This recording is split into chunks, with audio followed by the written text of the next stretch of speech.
Hey, it's Clue from CLUEminati, and you're watching Murder Metal Mayhem.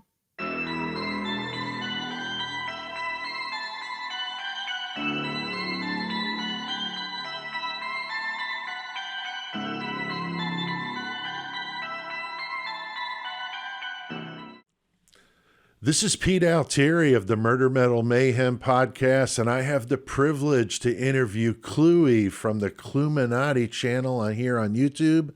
She's got more sass than anyone in that true crime game, but her channel puts out some awesome content and presented in a very, very unique way. I'm a subscriber to the channel, and I watch on a regular basis. And I was totally stoked, that she wanted to do this interview, so I appreciate it. How's it going, Cluey? Good enough for me, repulsive to some. Also, congrats on hitting 1 million views. I saw your post the other day. That was really cool. Yeah, I was like shocked. I don't really look at that stuff, so fiance had to tell me, and when he did, I was like, whoa, really? Yeah, that's pretty cool because, I wouldn't have thought. I actually checked mine just after I saw that. I'm like, wait a minute, I know I can see that. And then I went and checked it, and we're way below that. But I thought that was really, really cool. So definitely wanted to say congrats on that. Always good to see people doing well. Yeah. Now, I got to ask, I did the same thing with Lucky when I interviewed him. The nickname here, Clue or Cluey, is it because of the channel's name, or are you like a master at the board game Clue? Or is it something else? It's totally because of the channel name. It was funny. We had this conversation last night. I've actually never played Clue. Really? Ever. Wow, I would have never thought that. That's an interesting fact. Yeah, I think I thought everybody played Clue, but that's hilarious. So now you'll have to try it now. Right. But yeah, I just always find it interesting when somebody's using a nickname because I didn't know if you kind of came up with the name of the channel based on that nickname. So that's interesting. It was the other way around. So what got you interested in true crime? I mean, most of us that are into this have really some interesting stories. I've talked to people over the years about this question, but how did you get into it? So for me, it's not just the events, but I guess this is kind of scary to say right now, but people presume that Kohberger was more about the mindset when people do this. And I feel like I'm kind of the same way.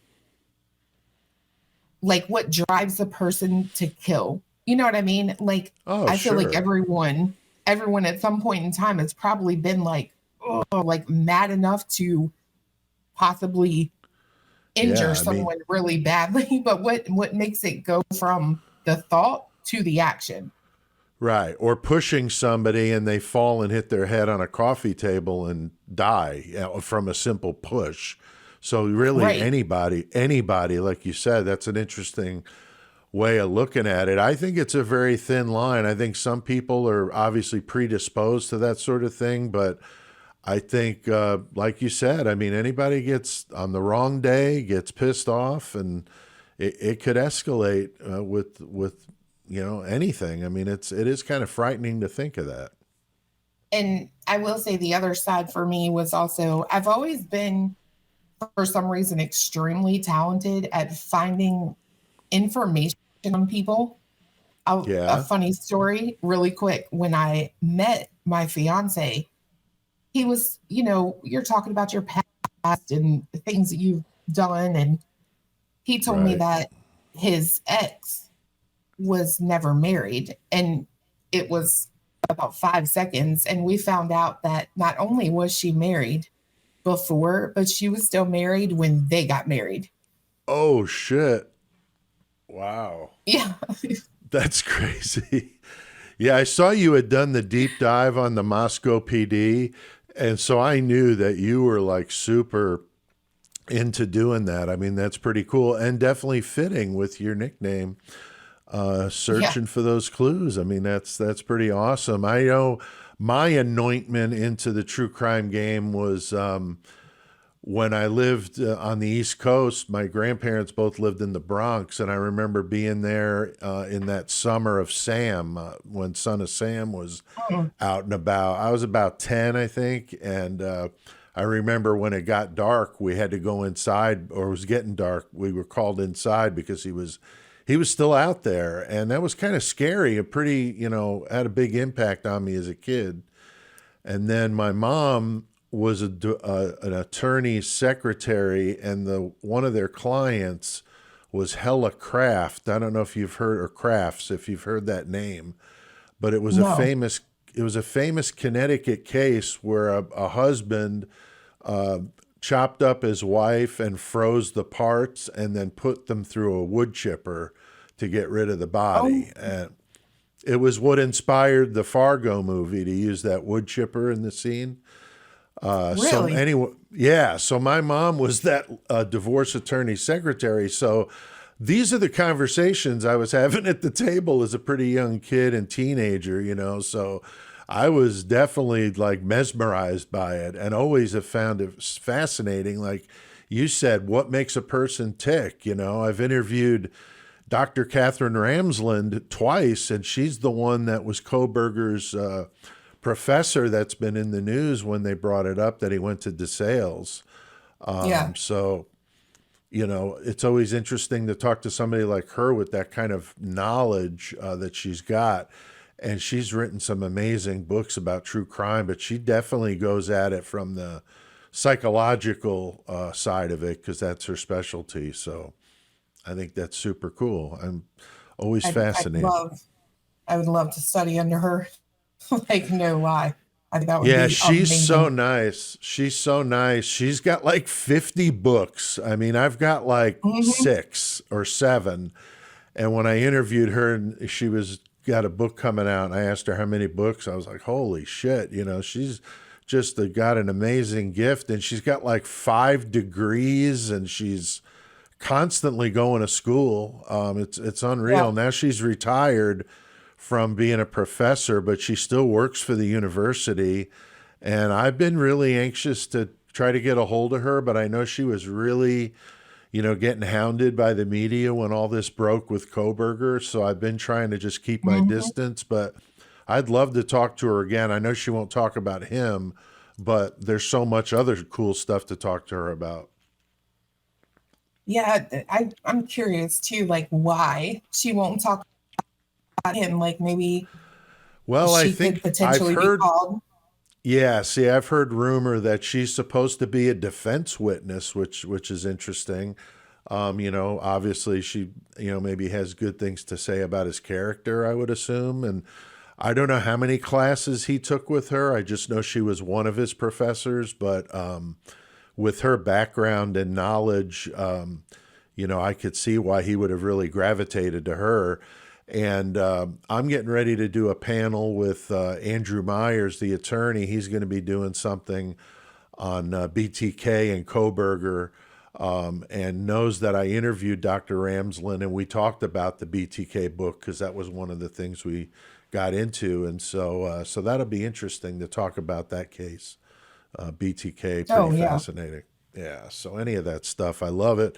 Murder Metal Mayhem, we just did our 250th episode here just the last week. So we've got a bunch of Nice. episodes on solved crimes, but the unsolved ones are the ones I know that interest a lot of people here on YouTube. Hmm. Everyone likes a So mystery. yeah, I think so. I think so. Now, what made you decide to start doing the channel? And have you always done it kind of from the way you do it now, or has that kind of evolved? The sassiness, you mean? Yeah, the sassiness. So honestly, what made me start the channel is Maddie Mogan and her jacket. Oh, After the Idaho fire happened, I was merely a spectator, right, on right. YouTube and then on the news and everything. And then I noticed, I'm like, not one single person is pointing out the fact that Maddie is wearing a jacket that is literally 10 sizes too Right. big. Right. And it got me thinking, like, was it hers? Did some guy possibly at the bar let her borrow it because they saw her not dressed for the weather? Like, I've had Right. guys give me a jacket. I got in a wreck one time and it was snowing and I just had on my pajamas and I was out of my car, right? And this guy stops on the side of the road and gave me like a $200 Carhartt, right? And I'm Wow. like, I was very thankful, right? But it's like, would I do that today? Absolutely not. And, Right. somebody could pop a seam, sew an air tag in there, and then boom, they know where you go after you leave the bar and you're inebriated. So Right. my very That's a first good video point. was November 26th. And I was like, I got to point this out. And no, the sassiness at first, I was very like PC, like trying to make sure that it was appropriate for all viewers. And then I told my fiance, I was like, I can't do this anymore. Like, I've got to cuss. I've got to just be myself. And oddly enough, it almost helped my channel. Oh, I'm sure it did. Yeah, people love that kind of stuff. It's different. That's why I like it, because it's different. That's the whole reason. I think it's great that you just let it fly, and you could tell that that's your real personality. It's definitely not an act. I mean, it's obvious, even though you're talking through an avatar. That's how well it comes across. Legit. I mean, it's great. Oh yeah, I can. So once I took that little PC guard off everything, I mean, it just starts flying out. Yeah. Like, whatever, like it or don't. If I'm too much, I always tell people, if you think I'm too much, then please go find less. Yeah, exactly. I always think it's funny when people get in the comments and they're all like offended that I'm talking about Jack Showalter or this person or that person. And it's like, dude, like, go watch a cat video or something. I don't know what to tell you, man. Like, if you're Right? coming on a murder metal mayhem channel and you're expecting to see anything other than murder, metal, and mayhem, I don't know what to tell you. I mean, you're just dumb.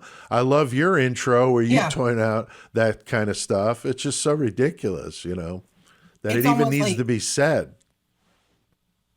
I think there's some people in this world that just they go find a reason to, like, Yep.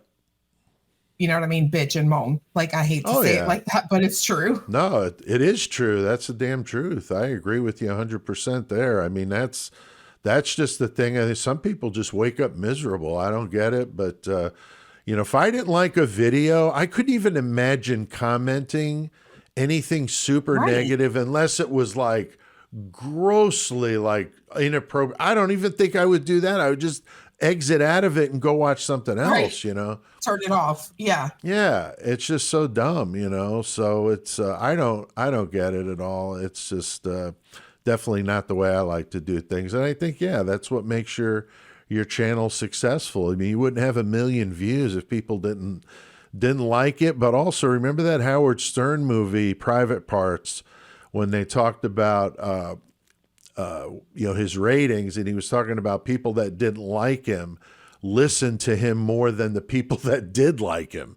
So I think there's some of Oh that yeah. too. Is you're getting a lot of, and maybe me too, getting a lot of views from people that really don't like what you're doing. They're just trying to find something to pounce on. I mean, some of the little piddly shit that people try to correct you on to make them look like the smartest person in the room. It's just like, come on now.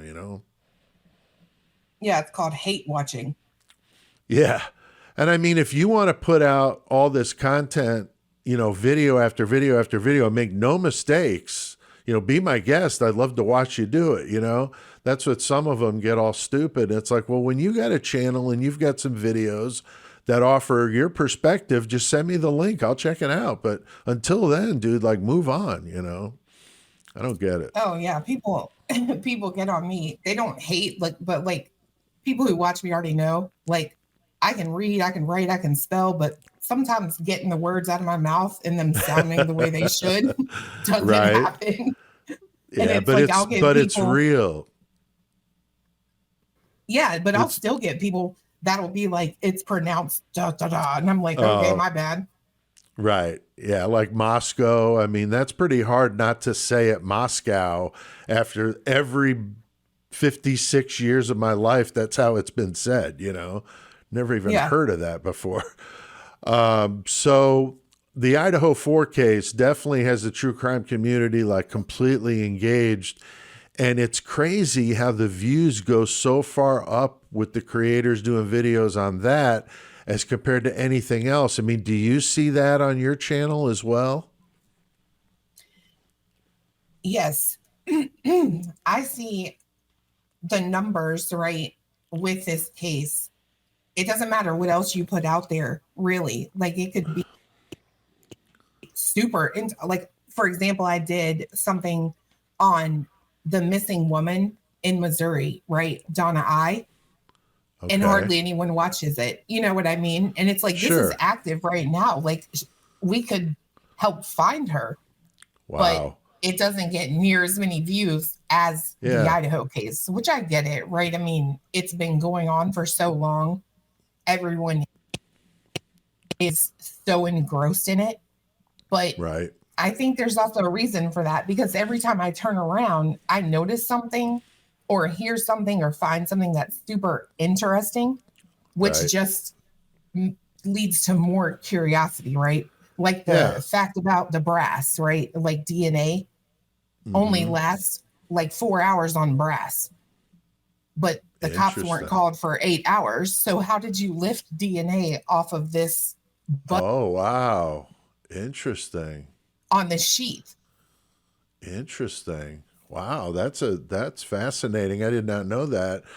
Yeah, that whole transfer touch DNA stuff is so absurd. I mean, a skin cell, I mean, it's so, like you just mentioned, could have very easily been planted. And if it couldn't last that long, like you said, you know, that how long they sat there and then, you know, even pain didn't even show up for 4 hours later. You know, I don't know if he was, you Right. know, at a pool party or whatever the hell was going on that was more important than that happening in your town. You know, it's just the most ridiculous shit I've ever heard. And I agree the case has just got people fascinated because of all the side stories.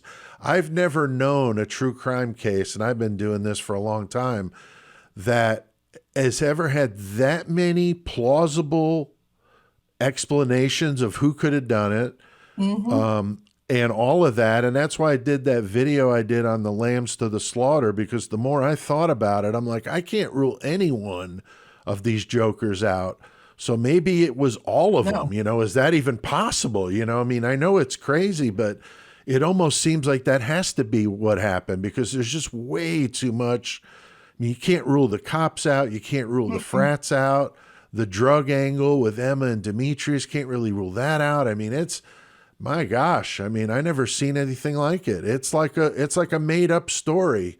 I mean, I'm a It writer is. and I don't even know if I could have written something so outrageous with that many plausible, you know, individuals that really could have had some, you know, something to do with this on different levels, you know, whether it Oh, be the yeah. informant on the inside that kept the door unlocked, or maybe somebody who, you know, was a lookout, or maybe a driver. You know, I mean, there had to be, to me, a whole team of people that pulled this off. Well, and I think there's so many things that line up with it. So, like, I know I've gone crazy with theories in my mind. Like, I go on and look at Instagram and I see Scott Green, the president, is there 5 days before the murder. Oh shit! Wow, I didn't realize that. And then right. And I then tie that to the fact that they had so many students there, they were housing them in like a hotel. Oh wow. So then you look at the fact that the two properties beside of the house have been sold to the same person on the same day at the same time. And that Mm, person owns a development company. And it's like, would these people have sold these houses if this would have never happened? It's guaranteed right. income. And Sure. it's like, could it have been motivated to happen? Wow. Therefore, Yeah. they have a reason to get rid of that property. You know what I mean? So I don't know. No, it My makes head just sense. No, I've watched stuff on all the different people involved, and that Dan Estee, and he's got some shadiness in his background.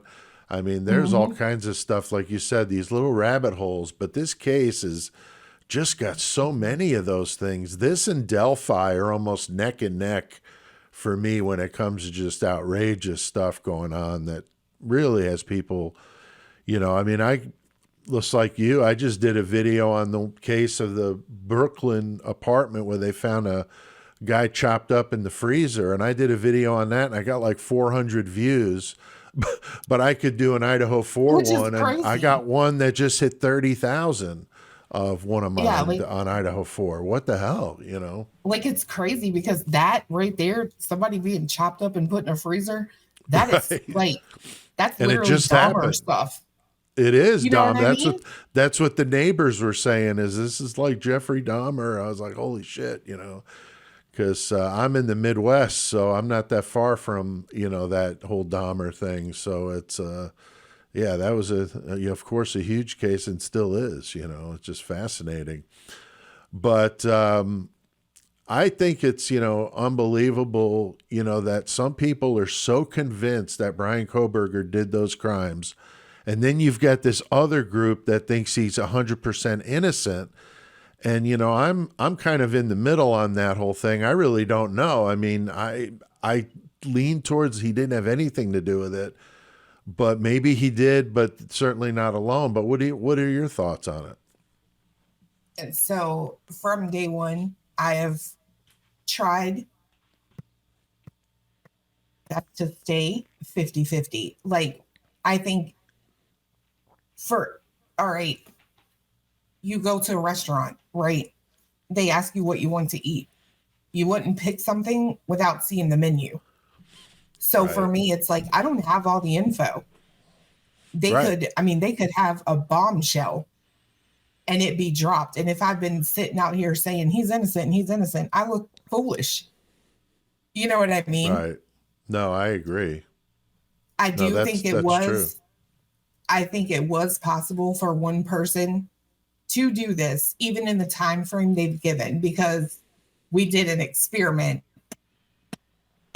like that here at our house, upstairs, Oh, downstairs, coming in from outside, like as far as he would have had to walk. And I was sitting there timing, right? Like the fiance said, give me 2 minutes per room. And he's down there waiting and he's like yelling in here, has it been 2 minutes yet? And I'm like, nope, it is really a long wow. time if you sit there. You know what I Huh. mean? Yeah, yeah. That's an interesting way to look at it. I've seen recreations done. I don't know. I mean, I was in the army. I was not like some, hardcore like Delta Force type dude, but like I could see somebody like that that's trained in that sort of thing to pull it off. But I have seen what you're talking about too. And I think obviously it bears some weight, and maybe it was possible, but I don't know. There's too many what ifs. I'm just not seeing a guy going in a house with a knife, if that's supposedly what was used, and seeing 6 cars in the parking lot. I'm struggling with that. Unless he knew that it was cool and who was where and all that, like Dylan or Bethany, being the inside person. That is But what I struggle with is you would expect some random person coming in, like you first bedroom, if you came in the back, the first bedroom you come, the first door you come to is a bedroom, and you don't right, even her room. attempt to go in it, right? Right, right. And I think whoever did it knew where who was located, and I am not convinced that Ethan and Xana weren't a victims of the First. circumstance. Oh, sure, sure. Yeah, I've kind of pondered that they might have been, killed first, and then, they waited until they got home, or the other two got home, or maybe they walked in on it when they got home. But I think it's very plausible that they could have gone upstairs first. Ethan heard it, came running out, and they got into it with him, outside the bedroom. I've heard varying accounts of where he was found, and we just don't know. But yeah, I mean, there's so many possibilities here, but I'm just not seeing it without some inside info. I can't imagine somebody going in there with a knife without knowing more, because there could have been a couple of friends over there sitting on the couch, male, let's say they were, big dudes sitting on the couch, and you come walking in there with a knife. Hey guys, I mean, that's not a good situation. But like I pointed out in a video, I think whoever did this, I think it was at least a couple or three. And I think one of them may have had a gun or a replica of a gun to make it to where, people were going to be more compliant, weren't calling 911, not making a big racket. Because as we know, those houses and everything were on top of each other. And so I can't imagine you wouldn't have heard a bunch of screaming. And I know there's been rumor that they were gagged, which I think makes sense given the fact that you don't hear a bunch of screaming, on anybody's camera. I know there's the thud and some of that shit, but I don't know. That doesn't line up with the time. I think this happened much earlier. Right. And the thud falls in with that I do ridiculous 4 o'clock bullshit, which just does not make any logical sense, to me at least. I don't know why I can't shake. Like, if Dylan is being 100% honest, she hears someone say what she thought was Kaylee, there's someone here. I really do feel like that could have been Xana. And maybe she was walking somewhere in the house and heard the commotion upstairs that Dylan describes as Kaylee or Maddie playing with the dog. Right.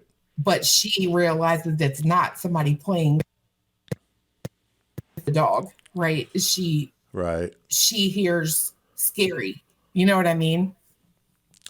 Yeah, I mean, I just really struggle with believing a word that comes out of her mouth, because that PCA is so ridiculous that she didn't say any of that stuff. So we really don't know what she said, because as far as I know, she was interviewed by Tolleson, and that son of a bitch, I mean, seriously, dude? I mean, I don't even know how the Idaho State Police would have put that fool out there on that investigation after what he had just done with that Dr. Moore case. I mean, I just did a video on that. I mean, that is the most horrendous thing I've ever heard of somebody doing. And that guy was put on the biggest case in, I would assume, in Idaho history with the Idaho 4.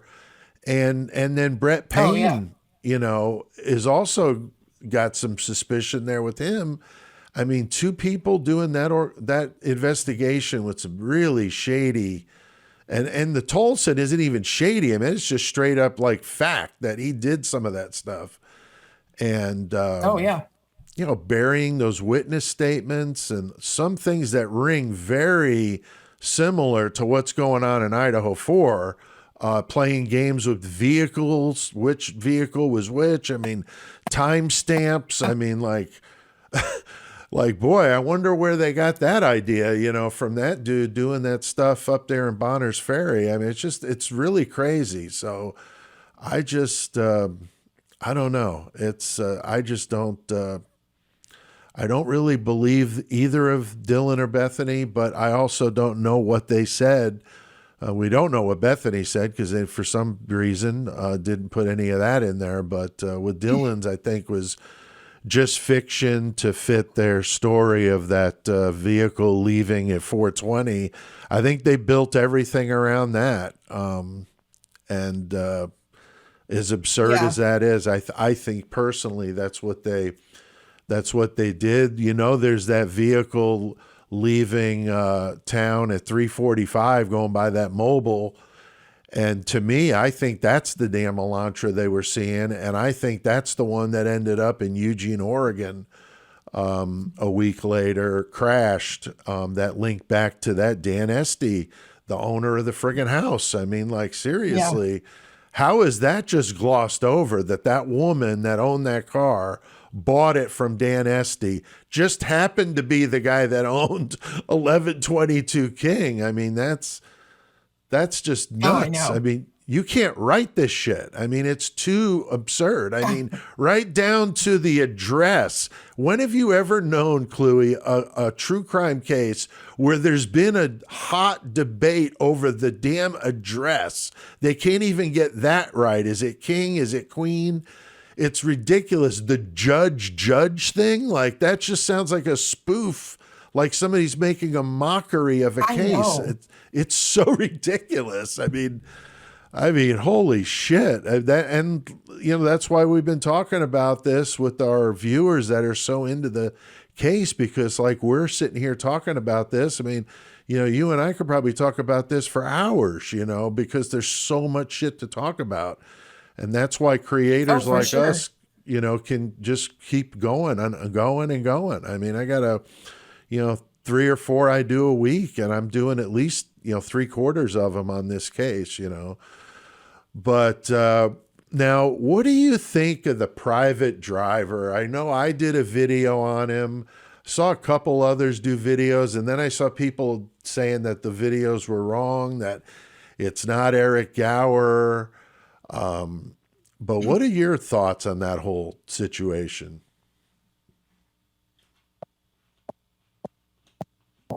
I did look into him, right? And I couldn't find one. I didn't spend a lot of time on him, but I did find an Eric Grower, I guess is how you would say it. And it was I don't know, it's been a minute since I looked at him, but I did find it odd that when they release his name, right? That was in the Pennsylvania PCA. Right. Everyone else seems to be super protected. And then the one that I found, his wife has she's deeply tied into Moscow Police Department. Yeah, she works there. She's the FOIA request administrator or something like that. Mm-hmm. And I draw more suspicion from like Dylan and possibly Bethany than I do the driver. Yeah, I don't know really what his involvement was, but certainly shady with the coming forth like a week later after he took time off of work. You know, was he healing some wounds up? You know, don't know. And then going to his Pinterest page, I mean, holy shit, he's got all these like bat-shetty, a bat with a machete, and all that kind of stuff. I mean, man, could you imagine if Brian Koberger had a Pinterest page with that stuff on it?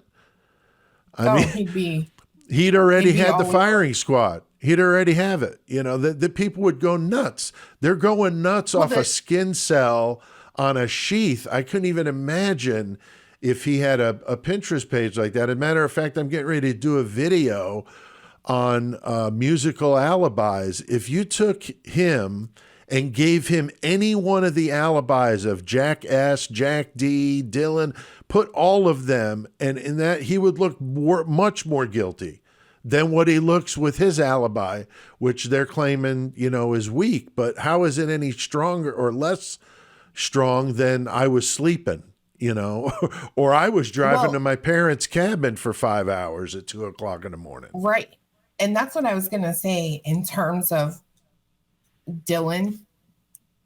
I happen to know that I was one of the very first channels who threw suspicion at this girl, right? Because people would come in and they'd be like, oh, wow, you can say something negative, or not negative, but you can throw suspicion at her. Oh my gosh, if I do that on other channels, I get banned, because they saw I was doing videos going, why aren't we questioning these roommates, right? Wow. You give this description of this guy, you know, he's 5'10" or taller, which should be your height. Okay, I get that. But you say bushy eyebrow. What color is the man? What color is he? Right. Was it a black guy? Was it a white guy? Was it an Asian guy? You give no sort of, you see him good enough to see eyebrows, but you can't tell what color his skin is.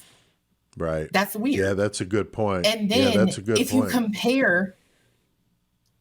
if you compare this situation to, let's say, the Kansas City Three, right. Who was America just all over? Jordan. Oh He had yeah, to do something. Jordan He had to mix Willis. something Yeah, up. right. Why? Because he's alive, and those three people died outside of the home. Right. Right. Mm-hmm. So if we can be suspect over Jordan, why can't we be suspect over the roommates? Yeah, I just did a video on why are they getting a pass and he's getting vilified, because I agree with you 100% that you know, it's he's no more suspicious than either of them, and probably even less so when you look at it like you said, they were outside the house and he was inside. So yeah, a lot of that's an interesting case. To me, he's almost less suspect, like, because these are grown men. You know what I mean? I know the kids were grown, but they could have easily walked outside, did something, and he had no clue.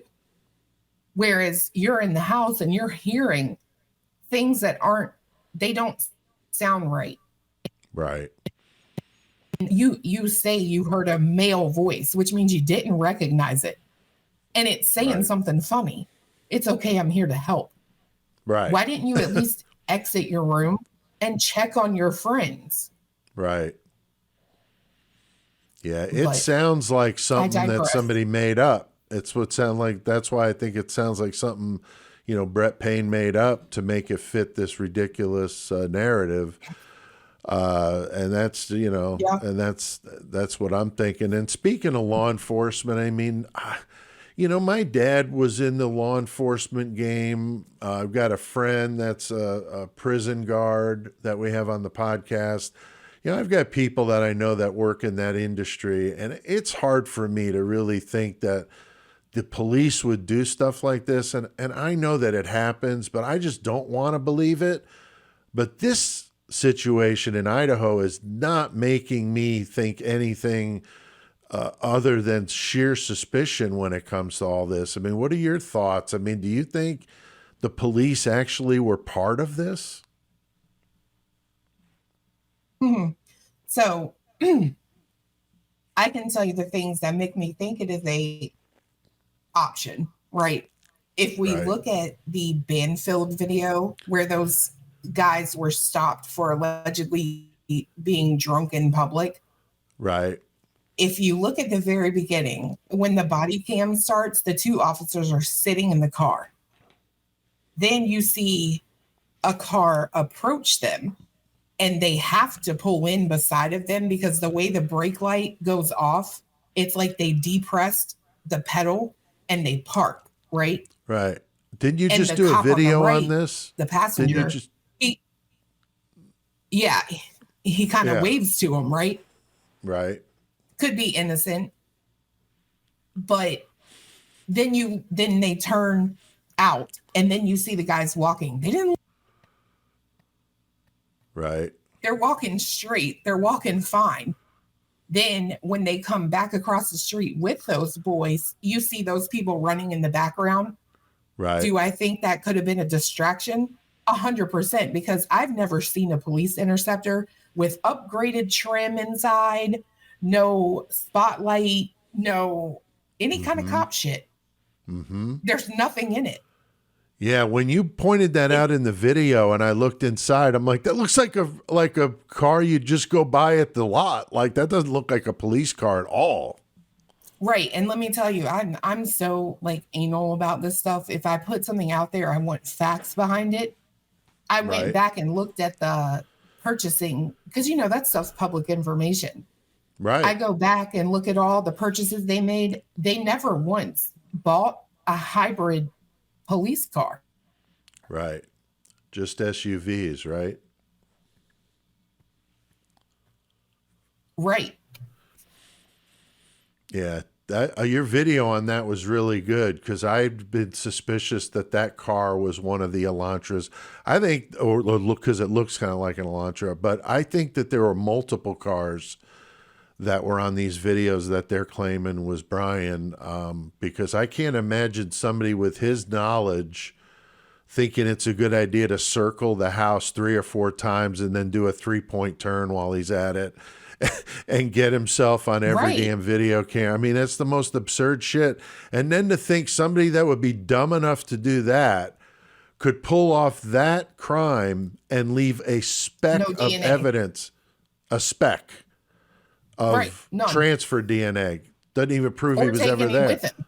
He don't take none with him. Or take, his car was clean, apartment was clean, storage is good, his office, like, it's just crazy. I mean, this case has just got me absolutely obsessed. I didn't get obsessed with it right in the beginning, but I was all wrapped up in the Murdoch trial. Once the Murdoch trial was over, that's when I started getting more into this one. It's just really, really fascinating. And you brought up that Kansas City 3 case, which is just, wow, that's been all over the place. But you know what's funny with that one is you get ready to do a video and then something else comes out. And I'm just like, shit, I don't want to do a video and then have it be like old news, because mine don't come out usually for a day or two, you know. So it's kind of funny, but this case is just nuts. I mean, the preliminary toxicology came back. At least we have some kind of idea that they were, you know, certainly had substances in their body, you know, and, you know, be curious to see how the full toxicology comes back and if they're going to be able to really do anything with this, because they, you know, the guys moved, like the evidence is obviously not there, you know, anymore. So I don't really know what they're going to do if they find out, you know, some suspicion with the toxicology. Yeah, the things in that case, first off, I think that lawyer that Jordan hired should literally either learn to just shut his yap or stop representing people, right? Because you he's come a out with train one wreck. story, story, and it's like, oh my gosh, get your crap together before you advertise legal services. But I mean, that's what they tell a suspect, right? Like when they hire a lawyer, what's your lawyer tell you? Don't speak. And here you are speaking and making him look just guilty as I don't know what. But he was the one that really got a lot of people even interested in the case because he was so shifty, you know? Yeah, and it was crazy because I really, someone brought the case up on a live when I was doing one. And I looked at it a little bit. We looked at a little bit of news. I had the next day, there's like 8 channels doing something on it. I literally never assumed it would be so big, or I would have done a video the next day myself, right? But just for me personally, and I can speak on this personally, I lost my brother to an overdose. So immediately I suspected that's what that was. Just you can't sit out there and drink all together and just pass out at the same time. One of you is their alcohol a little better and nudge a guy if you see him sleeping and be like, hey buddy, it might be that time you take it inside. You know what I mean? So it had to be something they put in their system. They're not just going to sit out there and freeze outside of the door being locked, right? Right. But even if the door was locked, like you could walk to the neighbor's house. Right.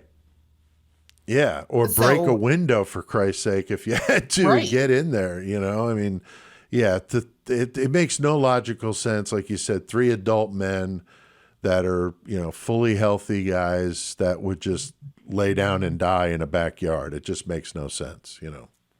Yeah. Like I think that's, and then we hear that one of them was found in a chair. Right. And I'm like, yeah, you know, I knew it. Like literally, I've personally dealt with that same type of situation. So, I mean, yeah, I've lost a couple of friends to that, a different drug, but yeah, I mean, it's horrible, you know, it really is. But that case has just got a lot of people fascinated, and like you said, it's been blowing up on YouTube. Now, Are you Yeah, people, surprised? Oh, when go you were ahead. sorry, when No, you go were ahead. talking about the crime scene, right? I'm not convinced that they didn't look at it. They said Jordan let them in Right, without a warrant. He was cooperative, right? And then right. it's that is the sheer definition of cooperation with law enforcement. And Mm-hmm. I personally think that the police found like paraphernalia or evidence that they were doing some sort of substance. Therefore, that's why they were saying it's not being Oh, investigated as a uh, homicide. that's not a bad idea. I hadn't looked at it that way. Because I wondered, I mean, how the hell are they showing up and there's three bodies in the backyard and they didn't, mark that place off with crime scene tape? And that's why I wondered, what did he tell them? Or I didn't think of it as what did they see that would have then led them to believe, that that's what it was and it wasn't any kind of, homicide, more of a accident, like they said. Well, so in the situation with my brother, excuse me, my mom had the unfortunate task of coming in the house and finding him Oh in the boy. bathroom. Mm, They didn't investigate her right. for homicide because there was obviously paraphernalia around Sure. him that alluded Oh, to this was self-inflicted. Do you see what I I mean? see. Yeah, no, that's a very really, I had not thought of that, but with your, obviously you'd held dealt with it firsthand, I think that makes a lot of sense to me. I hadn't thought of that. That's also why I have not been one to get on board with drugs in the Idaho case Yeah.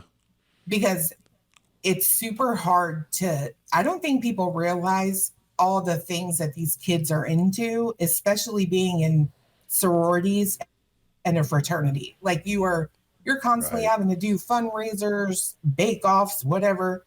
Like, and they were working. Could you imagine like holding down all your responsibilities and doing all of that? If it had anything to do with drugs, I think that someone in that house was solely supplying and not using. Yeah. I know I questioned it too. Like, boy, how are they able to graduate and Kaylee's graduating early and all this if that was going on? I mean, I don't know. I mean, I definitely a different era. I'm quite a bit older, but yeah, it's just it's hard to imagine it. But I do think that drugs, it's just amazing how much drugs play a part in crime in general. And this fentanyl thing is really scary. And I think that it's just got the country, by the throat. I mean, there's all those big drug busts that happened out there right after, about a month after the Idaho 4 case. Some big drug busts happened out there, and you had to wonder, did one have to do with the other? Maybe an informant, something like that. I wonder if that may be part of the reason for that gag order. It's possible. And like I say, I think if it was something to do with that type of thing, someone in Mm-hmm. that house was solely supplying things or they were the middleman right Right. between someone else because I Mm-hmm. don't see like you said right graduating they obviously have good grades they're able to stay in their sororities. Ethan I think maybe struggled a little bit with school but Yeah, he again was that's getting just a rumor. tutored. Right. He was supposed to be getting So tutored by that Barry, the dude over there at the frat house. mhm. But when you see these kids like every time I see them I just see them drunk. They Right. don't maybe Xana in that one video where she's talking to the cops, she does seem like she might be on something other than alcohol because she's not Right. swaying, but her speech is very like slow. You know what I mean? Right. Right. But Yeah, I mean, I think, most kids that age are smoking at least weed. I mean, that's pretty, yeah, like, nowadays. I know it's illegal in Idaho, but it wasn't illegal in Washington, so they were certainly able to get it pretty easily. yeah. I wish there's this one interview that I cannot find anymore. And I think it's Steve actually talking about the drug aspect. And he's like, they wouldn't have had to go through someone. They could literally go 8 miles or 10 miles down the road, and there was a store where you could buy it. Right. Yeah, that's why I know that was talking about Brian Koberger, and that's why he was going to Moscow, was to get weed. And I'm like, why the hell would you go from a state where it was legal to a state where it was illegal? I mean, that just makes no sense, you know. So I know it's crazy and it's totally an assumption on my part, but if you there in June and this happened in November, right? They say that he was there 12 times before. Mm-hmm. Do you know that works out 100% directly with being paid biweekly? You think his bank was over there or something, maybe? Or he was going shopping? Got paid, right? Because everyone I've heard from says the shopping is so much better in Moscow.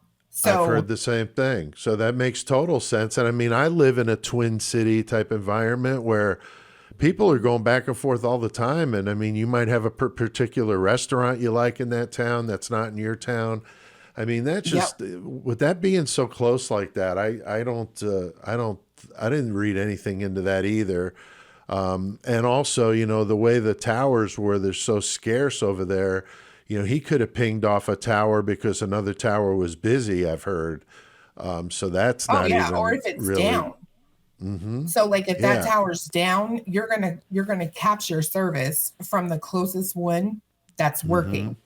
Mm-hmm. And they even call that out in their PCA. They talk about on the 14th, his phone pinged on the Moscow tower, but they don't believe he was there.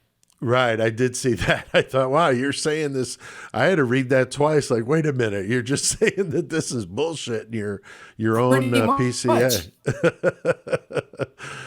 Or that, I mean, you basically just said those 12 pings, they're not maybe 100% reliable.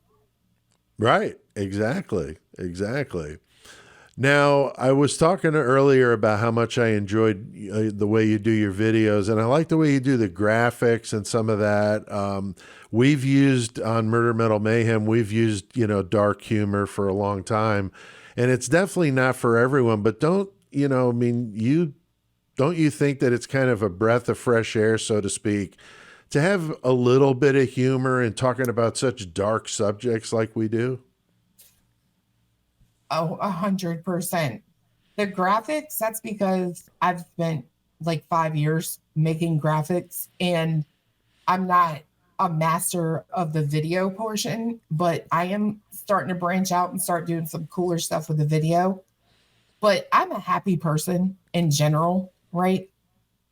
Because the way I grab life by the cojones, if you will, like when my mom and dad decided to have a kid, me, I was the only one who made it out of 30 to 225 million swimmers. Me, right. I won the race. So to waste 1 second taking myself or life too seriously is something that I just refuse to do. That's awesome. I like that. And I know I'm not for everyone. And the cold, hard truth to that is I don't want to be. I won't make content that makes zero sense to my brain just to get views. Like, yeah, right. I get it. Some people are on here. They think it's a gold mine. I do like being paid for the time invested. However, I'm not looking to retire off. Right.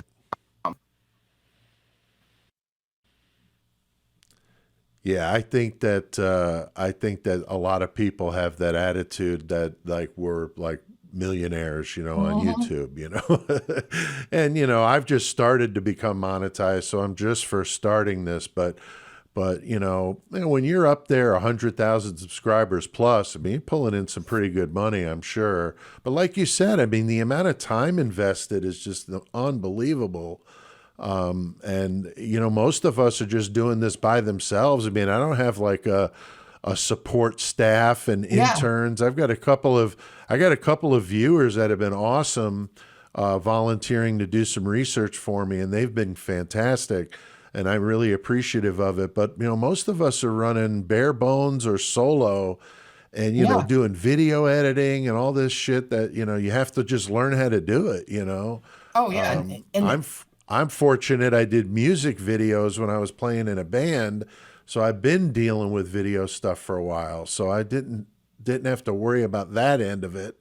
But there's the marketing side of it. There's just all these things to do, you know. well, I can tell you, like, people don't like to talk about money, and that's fine. But I can tell you, you, I just celebrated 1 million views, and the most I've ever Hmm. made in a month is $1,000 Wow. on that. So it's like if you Yeah. really divide it out, when you dig, right? Now for channels that just like react to stuff, I think that's different. You know what I mean? Because you're not getting in there and searching for things and editing stuff. You're just Right. getting on there and talking. But if you Hmm. if you were to divide the time spent versus the monetary gain, you're probably in the hole. But Probably. again, Yeah. it's fun. I love it. I love Yeah. having the community, like you mentioned. I love getting on a live and just being able to talk real time to people Hmm. about it. I think it's great. I like it, Yeah. just makes my entire day. Yeah, I want to do more of them, or I want to do some of those. I haven't really. CJ invited me to come on. My only problem is the time. I definitely can't do the 3 and 4 hour bit, you know, but, maybe just to jump on for an hour or something with somebody, that would be fun. My schedule would be tough to do anything more than that. But I think it's great. I think, yeah, the camaraderie is great. I got AR Hayes doing his interview on Monday. Definitely Nice. excited about that. Love AR. So I've been reaching out to the ones I like to watch, you know. Some of them haven't responded to me, but that's okay. But the more I get on here, then, like I said, maybe they'll invite me to come do stuff on theirs. And, that's what it's all about. I think we can help each other and be in this, as more of a team effort than to trying to one up everybody all the time. And, just nobody wants to be in that kind of, I don't at least want to be in that kind of environment. I'd much rather get along with everybody. Yeah, I'm probably the most outspoken when it comes to like stuff that I see that I'm like, I do not think this is even a remote possibility, right? Whereas I'm trying to become nicer, I really am, but it's like I will see something and it will just set me off. I'm like, what are we doing here? Because Right. I don't know if you heard about that Paramount thing. Mm-mm. Oh, okay. I'll send you the link. So Paramount Plus has a 3-part special on cyber sleuths. Oh, And they are highlighting like the madness that is the Idaho 4 case. And they interesting. right. And there's this one thing this girl says on the last one, and she's like, people don't want the mystery to be over. They don't almost want it to be solved because then it ends. So they Right. keep coming up with stories that are just crazier and more outlandish. And you just kind of like, why? You know what I mean? And I Right. understand why she says that. You know what I mean? Because it's like, Hmm. yeah, I've seen it. Yeah, I think that's cool. I would definitely like to check that out. I've got Paramount Plus. I definitely would be into that. So yeah, email me that so I can don't forget to check that out. So what's coming up for you for the channel this year, Clue? You got anything something new you're going to try or anything you wanted to talk about there?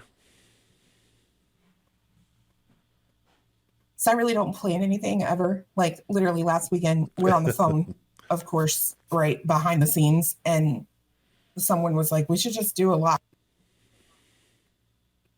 Walked in here into the studio and just started a live with no topic. Wound up playing crazy videos and just laughing. And I mean, it lasted 4 hours. That's the thing. I don't know about the 3 hour bit. I'd never go live really with the intention of being on there for like 3 to 4 hours, but you get to Right. interacting with your community real time. It's like it just happens. Like I've been live before for like 9 hours or 8 hours is the longest. Wow. So I've seen some of them like that. I'm like, holy shit. Yeah, it's crazy. But the thing with being a true crime creator is it's really virtually impossible to plan content. Or know who's going to lose their mind and commit some crime. And does the public even care if they do? Right? Like the Kansas, that wouldn't be like a hit. But then hindsight, I'm like, okay, it combines the best of both worlds because most true crime people are women. Right. I love football. So guess what this means? It's something women like and something men like. So I thought the same thing about the guys being into it because of the football angle. So that is funny. I'm like 65, 35 on my channel, women, and 45 to 65 is the biggest age group. So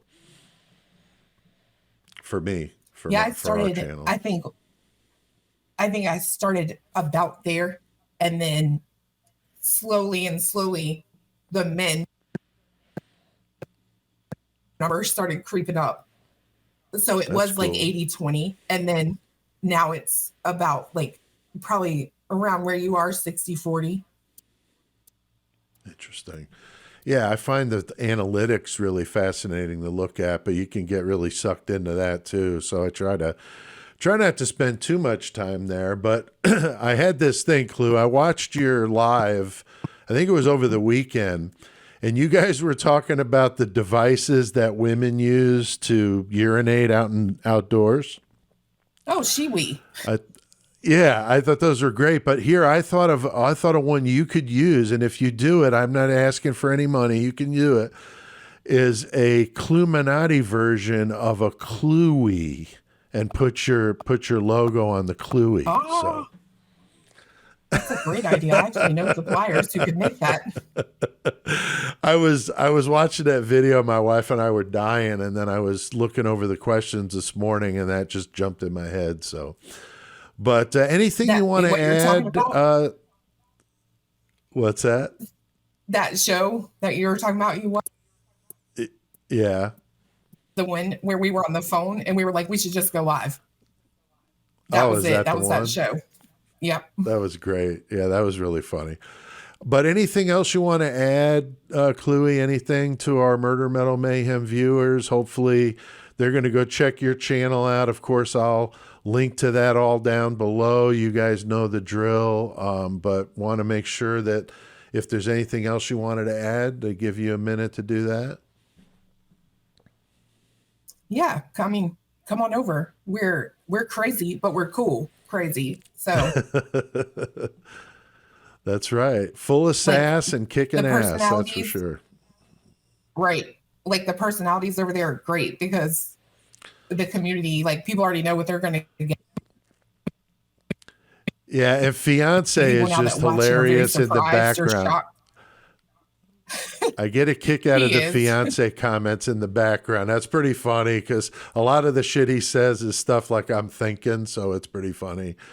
Yeah, just everything you do. I mean, I hope that our viewers will check you out. A lot of them already are because you've got about double the subscribers that we've got, and so I know a lot of our viewers are common to both communities. I think that's awesome, and hopefully maybe we get some the CLUEminati crew, the Clue crew, to come over here and check out Murder Metal Mayhem, and got the Hornseye Club over here. So definitely would love to have you on again. I would love to do more with you and all of you guys. Like I said, I'll be talking to AR, and I'm sure more and more as the months go by here. But appreciate you doing this and for taking the time out of your busy day to talk to me here.